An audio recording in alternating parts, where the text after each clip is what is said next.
Welcome to The Pursuit of Excellence, the show where we go beyond the surface to explore what truly drives greatness. Each week, I get the privilege of diving in with individuals who are pushing boundaries, breaking barriers, and shaping the future. One decision, one action, and one mindset at a time.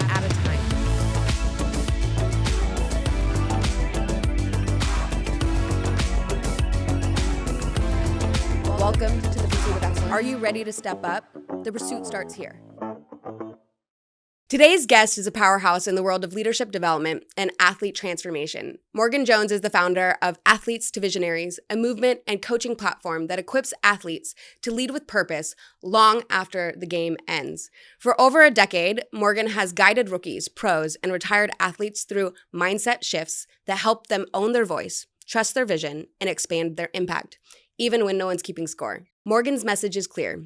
Leadership isn't about titles, it's about showing up fully on and off the field. I can't wait for you to hear this conversation. Hi. Hey. It's so nice to have you. Yes. Thank you so much for having me. I'm awesome. Genuinely, I love what you're building, and I can't wait for my audience to hear exactly how you are showing up in the community, how you're serving a greater purpose. So if, I would love for you to take a second and share with my audience what you do. Well, I think your introduction that you just made, I'm like, who is that woman? Oh, she's a badass. You are a badass.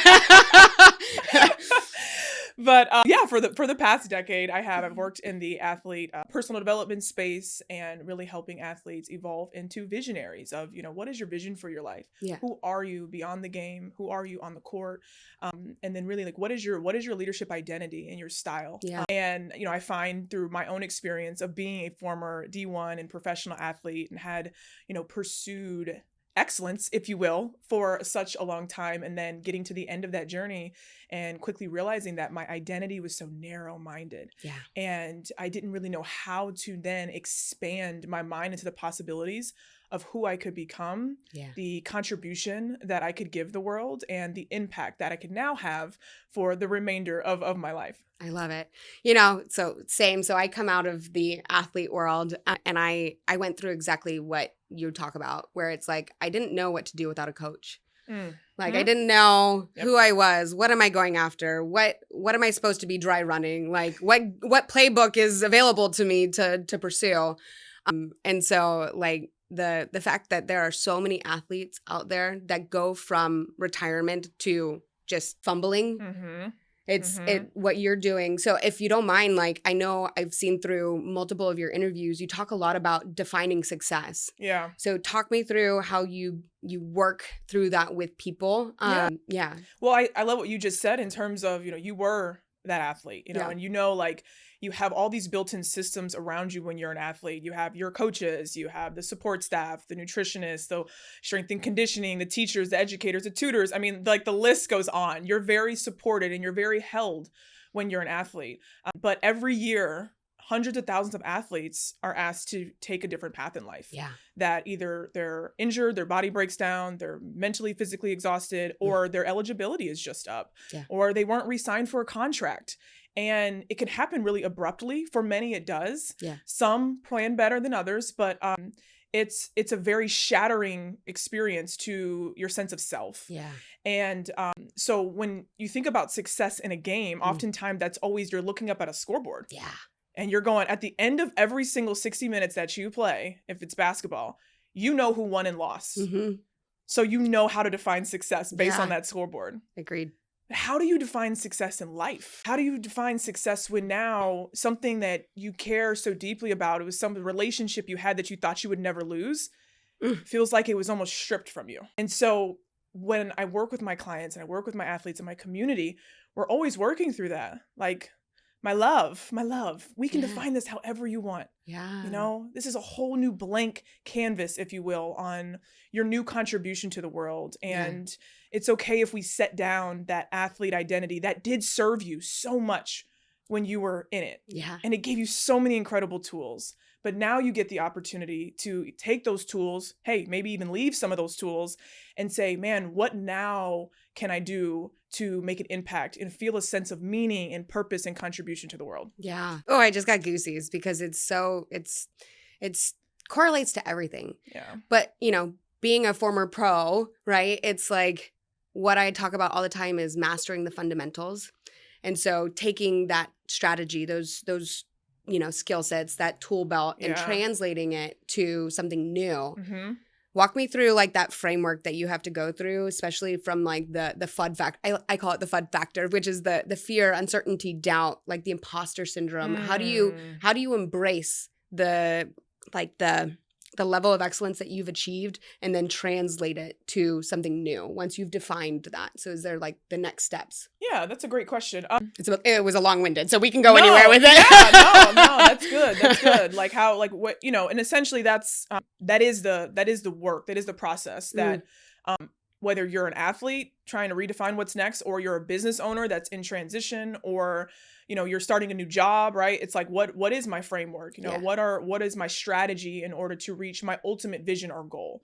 What are the steps in order to get there? And so that's what I've actually put into the vision box, which is my intellectual property. It's something that I created and packaged out of my own healing journey of redefining now who am I beyond the game, and I package that into a product. And so really it's looking at like, let's discover what does that look like? What is the vision? If you really drop down into your truth and you drop down into your experience and your story, let's discover like what is that ultimate vision, that you want to get to. Yeah. And then let's move into putting some definitive measures around it. Let's define it. What's your 6-month goal? What's your 1-year goal, 5-year goal? And then let's even back it up to daily goals, right? Like let's work these goal parameters and then the values that you have that align with those. Yeah. And then it's design. So now we're saying, okay, now how do we design this? Because a big part of, I believe, when you're trying to unlock another level of yourself, your potential, your contribution, is saying, what subconscious beliefs are holding me back? Do I really know what's blocking me from that next blessing or from that next stage? Yeah. And so what I have all of my clients and my athletes do is go through a design phase where they actually create a visual representation of the vision that they want. Because when you're able to attach an emotion, a feeling, a meaning to a goal, you're over 60 times more able to reach it. I love that. And so it's very important that you make it visual. So I've been doing vision boards for the past 10 years, and it was a big part of me being able to rewire the direction that I wanted to go. And then finally, it's decide. It's every day. What are the small micro decisions we're going to make every day to be able to reach this vision? And when you wake up, this is what we're not going to do, and this is what we are going to do. And then every day, at the end of the day, we're going to ground ourselves, and that's what we're going to measure ourselves on, is this is the bigger vision. Did I make those micro decisions today? I love that. Like, it's so powerful. Like, and you're such a boss at like shaping it.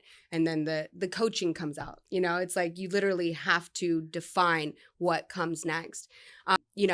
You're talking about visualizing, tactical strategic visualization for me is like such a fundamental skill set. My dad used to call it playing the movie.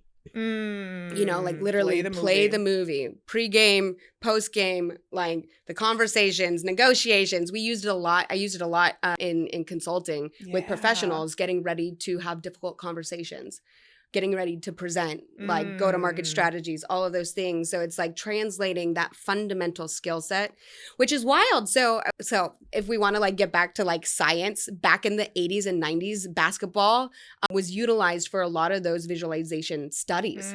So it literally laid the groundwork for the cognitive side of visualization like studies. So, literally being able to take a group of kids who are playing basketball, separate them for 3 free throws, have one group only visualize the skill set, like just visualize, making that basket. The other group, physical practice. Well, the group that visualized was significantly more, like once they brought them back in and like went through the drill, they shot more consecutive hoops than the group that just did the physical practice. So what you've built as far as the framework and taking them through that definition is so, so powerful.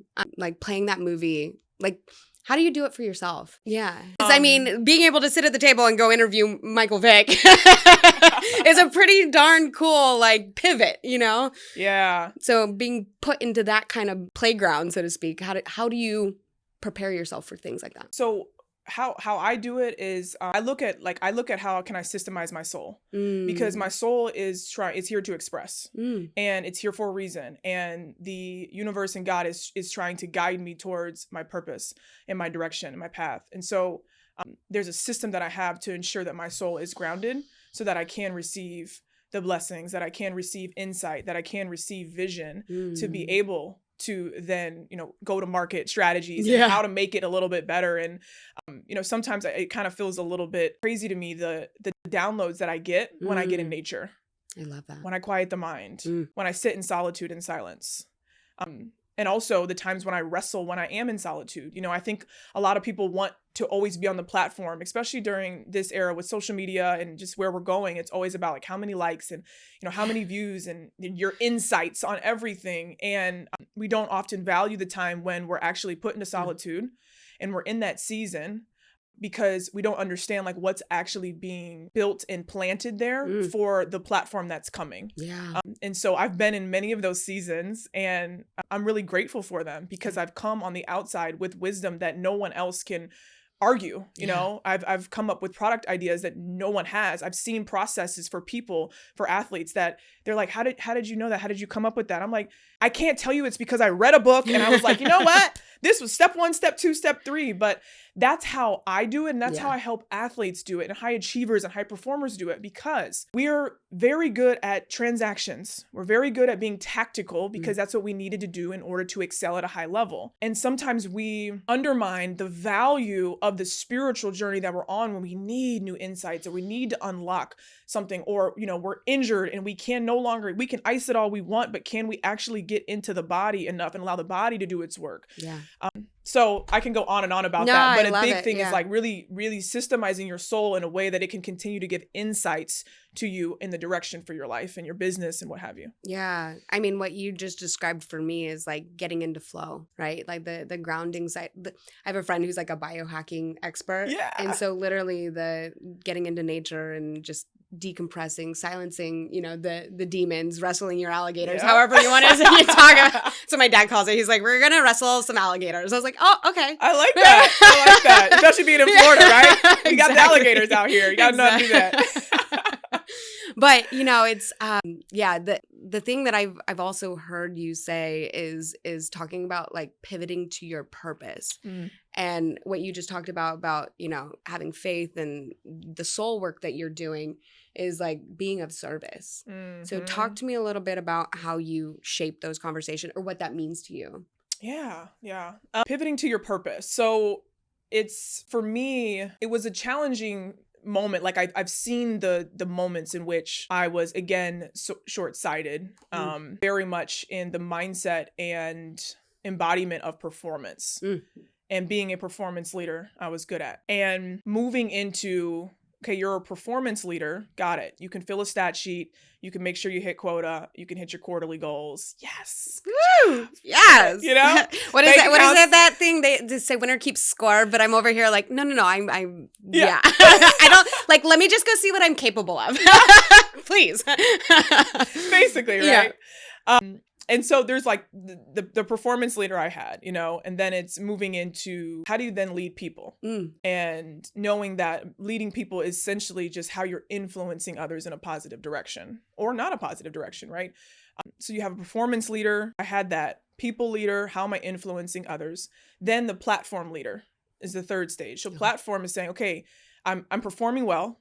I got this. Like, I know how to do this thing tactically. Do I know now how to listen and lead other people? Then the platform is our new age, which is all athletes, all business owners. We're sitting here right now. It's like, how are you leading your platform, your voice, your mission that's better for the people and the performance? Yeah. You know what I mean? And once you have those three in alignment, you're now in purpose. Okay. The challenge is that sometimes we can stay as a performance leader, but what I know about the high performers that I work with is they're craving purpose and meaning. Yes. And so helping them understand you're a great performer. You are killing it on that court, on that field. Let's talk about how you're leading people, because that might unlock another layer for you. Then it goes, okay, some of the athletes that I lead are 22, 23 millionaires. Yeah. Right? And they're like, what? Like, I got here because I was good at this game. You're trying to tell me, yeah, because I know there's more in you. Yeah. let's come on, let's get that out of there, because you're going to feel so much more present in this process of becoming the best you can be when you understand that there's steps to this. And when you get to that platform stage, ultimately my goal for athletes and for high performers is that you're not just known for your jump shot, the score and how many points you scored at the end of the night. You're known for your handshake. You're known for the way in which you move people's hearts. You're known for the ways in which you plant those seeds, and that person comes back 10 years later and said, I remember when you said this, and now this is what I'm doing with that seed you planted. That's purpose, or pivoting to purpose, pivoting up to purpose. It's amazing. It's I think Simon Sinek said, what was it? That leadership isn't about being in charge. It's about taking care of the people in your charge. Yep. And figuring out how to replicate success for other people. Yeah. You know, it's giving them the platform to showcase what they're capable of. Yeah. Which is ultimately identity. It's like if you're so narrow-minded in your own self, you cannot see the impact and the ripple effect that you're having or can have on other people. Yeah. And we're in a generation sometimes where it can feel like everything is about you. It's about your platform, your likes, your Instagram, your whatever. And it's not, that's why we have such a generation right now that mental health is just terrible. We need each other. You know, we need to be able to pour into each other and say, listen, hey, I learned this. Let me pass this on to you. Or how can I plant a seed in this person that can give them just one small seed of hope for just today to keep going. As a business owner, you know, there's days when you're just like, listen, I'm good on this, you know, like y'all can have this whole role thing, you know, this whole responsibility and all that. It can be a lot to carry. It's a lot of responsibility. And also when you, at the end of your life, you know, when you're defining your vision, your mission, what have you, these are the moments that you're going to really remember are the moments in which there was an exchange that happened between two people. You saw something progress. You saw a light turn on. You experienced something with a team where you set out a goal, you reached it, and that energy that's in that locker room when everyone's looking at each other and you understood the process that you all went to get there and the adversity you had to overcome. Like that is what the journey of life is about, is doing it with other people and seeing how much of our human potential can we extract while we're here. I love it. I'm like, we can get like so deep and so spiritual. I know. I'm that. So sorry if anyone's listening and they're like, I want more tactical strategy. I'm like, not this one. Maybe the next episode with someone else. You know, I find like there's such a movement into just like reconnecting with who we, like our humanness, right? It's like, stop trying to perform. Stop trying to go after these like ridiculous numbers. Like, yes, we all want to be successful as far as like on paper. Money doesn't always make you happy. It's the opportunities that it creates for you. Yeah. And the opportunities that you can create for other people by having that financial success. Yes. So it's like taking that fundamental skill set of winning, you know, doing what it takes to get to that championship and win and continue to perform at that high level, no matter season or cycle, training cycle you're in. You know, it's like I find that a lot of times I push myself so hard to burn out that I forget that I need a season. Like I need to cycle through the seasons. So how are you like working with athletes that are like right out of retirement to get them to a place where they can appreciate what they're capable of? Beautiful question, because I a lot of coaches at the pro level or NCAA level or just in casual conversation, they'll be like, well, what do you think is the number one thing athletes, you know, that you find that they need? And I think they're expecting me to be like, you know, like they need to have direction. They need to have like their whole career set up and ready to go. And they needed to start earlier and in a very like, you know, strategic and tactical and a coach-like approach. Yeah. And I'm like, well, actually, the number one thing they have to do is unlearn. Ooh, tell me more. I feel like that's like a constant state of being, is like forgetting the things that I learned. Yeah. It doesn't serve me anymore. You know what I mean? Yeah. Like, seriously, that's what's to unlock. So that's the process, is how do you, with athletes and high performers, and the amount of, like we talked about earlier, focus and tunnel vision and transaction approach and getting outside of yourself and outside of your body, pushing your limits, right? There's so much that you've done as an athlete that has put you outside of yourself. And you've had an incredible amount of voices that have penetrated your mind, have penetrated your heart and your soul, and have defined who you are, period. Yeah. From the fans, from social media, from your coaches, from family. I mean, you're full of everyone else's ideas about you. Yeah. Yeah. So if you... That's like a heavy cross to bear. And like to go from like peak performance and notoriety to humble yourself to being new at something, but knowing that you're completely capable, like that imposter syndrome has to be like so stifling and suffocating. So it's like working through the like embracing like that skill set, or even just the fact that you need to be humble in a new pursuit. Yeah. And sometimes they actually don't. Sometimes I find athletes or high achievers don't really actually know what they're capable of. Yeah. They hide behind the game. How so? Because it's comfortable. Yeah. You know, it's what they know. Yeah. And it's community too, right? Like it's community. You want to be in belonging. You know this place. You know this space. You want to utilize your experience. It makes a lot of sense as to why that would be the space for, you know, athletes to continue to exist in after they're done playing. And that's okay. It's just the transformation process that I bring them through and that I just create the space for ultimately for them to unpack some of the beliefs and some of the thought patterns and the ways that they've looked at things or absorbed other people's perspective of them.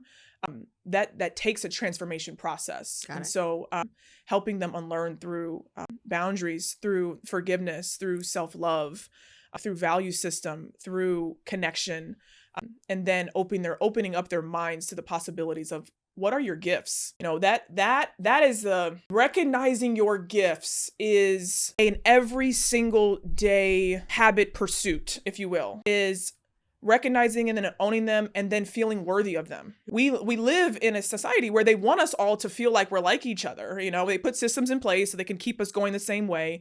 And when there's something unique about you, someone comes in and says it's not that unique about you, or that's not what you're supposed to be doing. Yeah.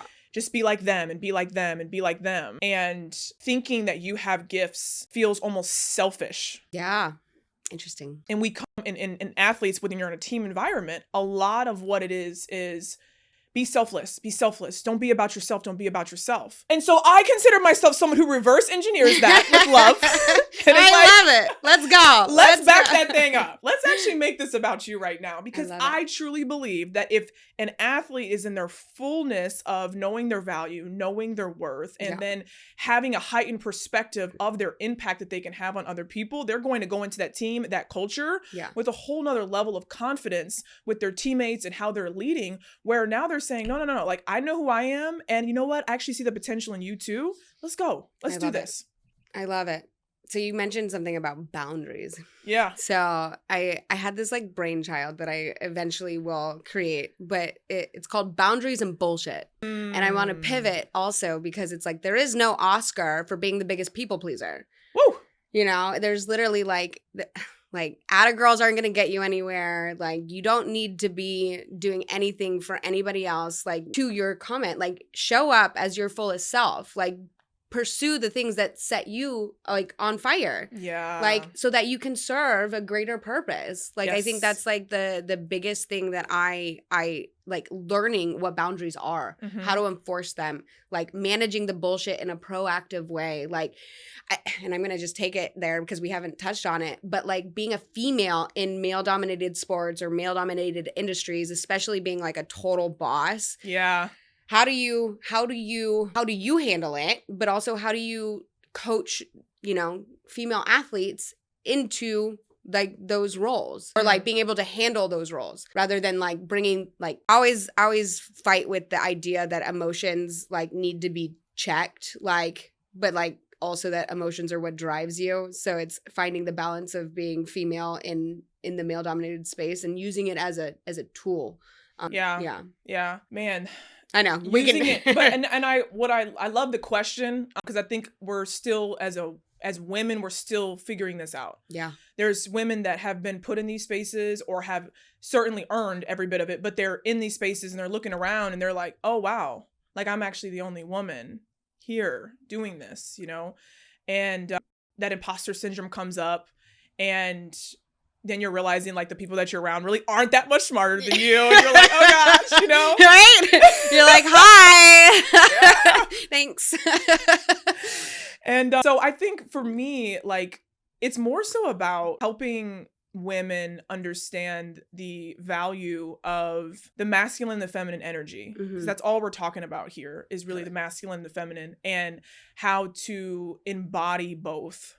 That don't move. One thing about women that we cannot do is we cannot get into these spaces, which is opening up for us tremendously, and then like turn into like the man or like a masculine more, and just try to like conform to these environments. These environments need the wisdom of women, the intuition of women, the gentleness of women, the curiosity of women, the collaboration mindset of women. And that's what these spaces are yearning for. And so any woman that is pursuing a career in a male-dominated space is working on your masculine and your feminine energy that's inside of you, and ensuring that you're bringing the balance the best you can to it. Yeah. You don't want to go too far. To me, you don't want to go too far feminine. I'll say this. When I got my first call to work with an organization that is the epitome of masculine energy, right? Which one was that? I actually can't speak on it. I've got a lot of confidentiality things. No. Fair. If I said the name, you guys would all know. Okay. When they called me and asked me for my coaching and my services, I remember just being like, oh my gosh, like, okay, this is big. It was big for me because I'm like, I'm a woman. And then I'm also like, what do they need me for? Like, why would these people listen to me on leadership, you know? And I start having these like little loops in my head of imposter syndrome. Yeah. And so I kind of had to go back and observe the feelings, the emotions, like you mentioned earlier. What's coming up? Why is this coming up? You know, is this truth? And then I had to work the facts. And I have to do this often, is I have to go back to when I feel like I'm going into spaces where I'm not qualified for, work the facts. So I go all the way back to, Morgan, what have you done? We talk about that that transaction. Gosh, I was a top 10 player in the country. I had 100+ Division I scholarships. I've played on the USA team. I've made it to NCAA Elite Eight. I've been a professional athlete. I've been the top 5% women's athlete in the world. I've transitioned out of sports and now I'm a mother. And I've transitioned out of sports and created a platform. And I mean, I could just like go and I'm like, yeah. Like, hi. That's why I'm here, right? I literally do the same thing because like I forget that I've done some really cool shit at a really high level.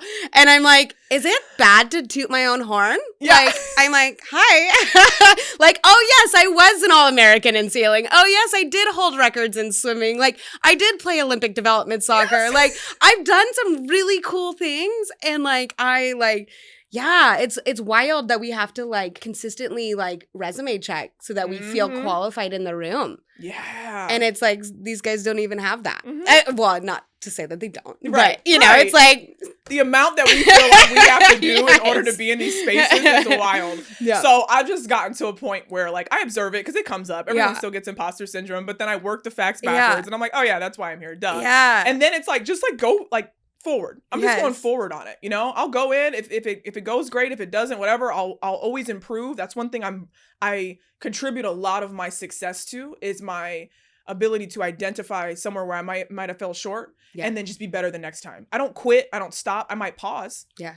But I don't quit. I just improve. And because I'm constantly in that state of just how can I get better at that? Yeah. You know, how could I have gotten better at that interaction? How could I listened better? Because they were trying to tell me something and I totally missed what they were saying. Yeah. Because I was in my own self. Yep. You know, that interaction that I had with that person, how did it feel in my body? And then how was their body? Like I study body language and all that. Love it. You know? Yeah. So all that to be said, own that room. Like, own it. Work the facts, girl. You belong in there. And then show up scared. Do it anyway. Yeah. Agreed. Anyways, so I call what you just did my after action review. Hey. So like, we'll just go straight military because it's like, yes, we're going to debrief. We're going to play the video back. We're going to look at what we did right. What can we improve on? What are we going to do different next time? Watch the game film. Yeah. Love it. Last question. Yep. What kind of ripple effect do you hope Athletes to Visionaries creates? And then let me know where people can find you. The ripple effect that I hope and that is creating for athletes is their confidence in who they are becoming.